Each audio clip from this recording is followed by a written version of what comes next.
আপনি কি pregnancy planning করছেন, কিন্তু প্রত্যেকবারই দেখছেন যে ঠিকঠাক করে সহবাস করার পরেও আপনি কনসিভ করতে পারছেন না, আপনার পিরিয়ড চালু হয়ে যাচ্ছে। এই নিয়ে আপনি খুব টেনশনে আছেন, ডিপ্রেশনে চলে যাচ্ছেন, আর এটাই ভাবছেন যে কবে আপনি প্রেগন্যান্সি কিটে সেই দুটো দাগ দেখতে পাবেন কনসিভ করার। তাই আজকের ভিডিওতে আমি আলোচনা করব যে যদি আপনি বাচ্চা নিতে চান তাহলে সহবাসের সময় কোন 7টি ভুল কখনোই করবেন না। তো ভিডিওটা কিন্তু আপনার জন্য খুবই ইম্পর্টেন্ট, তাই ভিডিওটা শেষ পর্যন্ত দেখুন। আর ভিডিও শুরু করার আগে বলবো যে এরপর আপনি কোন ভিডিও দেখতে চান নিচে কমেন্টে জানান। সব থেকে বেশি যে বিষয় কমেন্ট আসবে আমি কিন্তু সেই বিষয়ে ভিডিও করে আপনাদের কাছে নিয়ে আসবো। প্রেগন্যান্সি কনসিভ করার আগে প্রত্যেক মহিলাকেই কিন্তু ওভুলেশনের ব্যাপারে জানা উচিত। ওভুলেশন আসলে কি?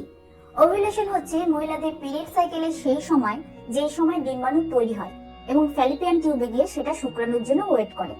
তো এই সময় যদি আপনি সহবাস করেন তাহলে ছেলেদের যে স্পার্ম রয়েছে মানে শুক্রাণু রয়েছে সেটা কিন্তু আপনার প্রাইভেট পার্টস থেকে হয়ে সেটা ফ্যালিপিয়ান টিউবে পৌঁছে যায়, আর সেখানে যে ডিম্বাণু রয়েছে তার সঙ্গে মিলন ঘটায় এবং আপনার ইউটারাসে গিয়ে এন্ডোমেট্রিয়ামে আটকে যায়।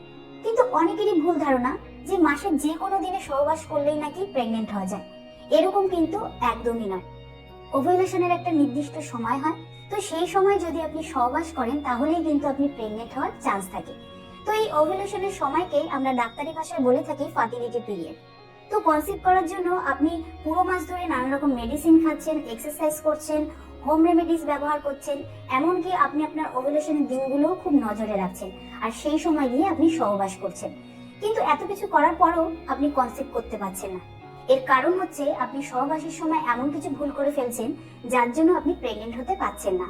এবার জানবো যে সহবাসের সময় কোন ভুলগুলো করা উচিত নয়।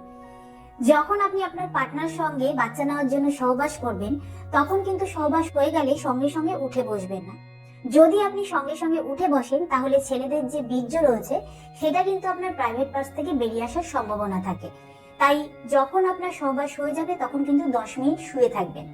এতে কিন্তু ছেলেদের যে বীর্য রয়েছে সেটা আপনার ইউটারাসে পৌঁছতে সুবিধে হবে। তো 10 মিনিট কিন্তু এনাফ।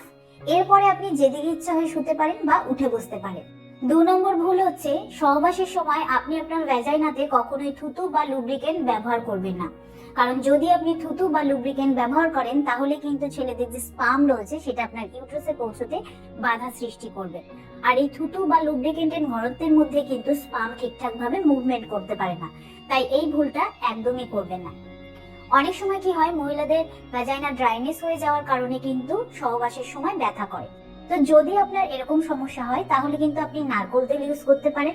নারকোল তেলে কিন্তু স্পামের কোনো রকম ক্ষতি হয় না, আর এতে স্পাম ইজি মুভমেন্ট করতে পারে। 3 নম্বর ভুল হচ্ছে সহবাসের পর সঙ্গে সঙ্গে আপনি ওয়াশরুম বা প্রস্রাব করতে যাবেন না। যদি আপনি সঙ্গে সঙ্গে ওয়াশরুমে বা প্রস্রাব করতে যান তাহলে কিন্তু আপনার প্রাইভেট পার্টস থেকে বীর্য বেরিয়ে আসতে পারে। এতে কিন্তু প্রেগন্যান্সির চান্স কমে যায়।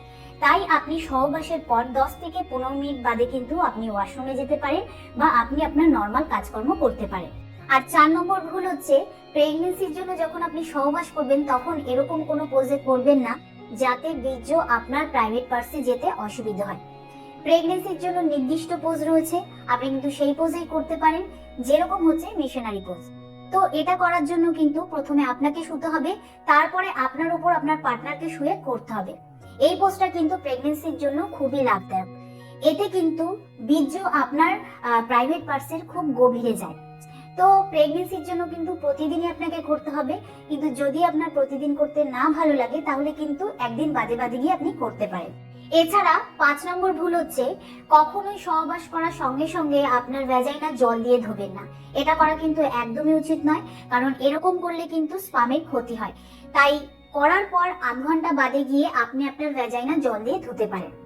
6 নম্বর ভুল হচ্ছে যে কখনোই কিন্তু সঙ্গে সঙ্গে সাবান বা কোনো রকম ভ্যাজাইনা ওয়াশ ব্যবহার করবেন না। এরকম করলে স্পাম নষ্ট হয়ে যায়। তাই যখনই সহবাস করবেন সহবাসের 30 মিনিট পরে গিয়ে আপনি আপনার ভ্যাজাইনা পরিষ্কার করতে পারেন। এমনিতে তো করার পর ভ্যাজাইনা পরিষ্কার করা খুবই দরকার ইনফেকশনের থেকে বাঁচার জন্য, কিন্তু প্রেগন্যান্সির ক্ষেত্রে এরকম করা একদমই উচিত নয়। আর লাস্ট 7 নম্বর ভুল হচ্ছে একদমই টেনশন করা যাবে না। যদি আপনি প্রেগন্যান্সি প্ল্যান করছেন তাহলে নিজেকে রিল্যাক্সে রাখুন, স্ট্রেস ফ্রি রাখুন, আর এক্সট্রা চাপ একদমই নেবেন না। আর ছেলেদেরকে বলবো আপনি আপনার ওয়াইফকে সবসময় খুশি রাখার চেষ্টা করুন। এটা খেয়াল রাখবেন যাতে তার কোনো কথায় খারাপ না লাগে, আর যতটা পারবেন তার সাথে সময় কাটান। আমি আশা করব যে ভিডিওর দ্বারা আপনি উপকৃত হবেন। ভিডিওটা কিরকম লাগলো অবশ্যই কমেন্টে জানাবেন। আজকের মতন এতটুকুই, আবার দেখা হবে পরবর্তী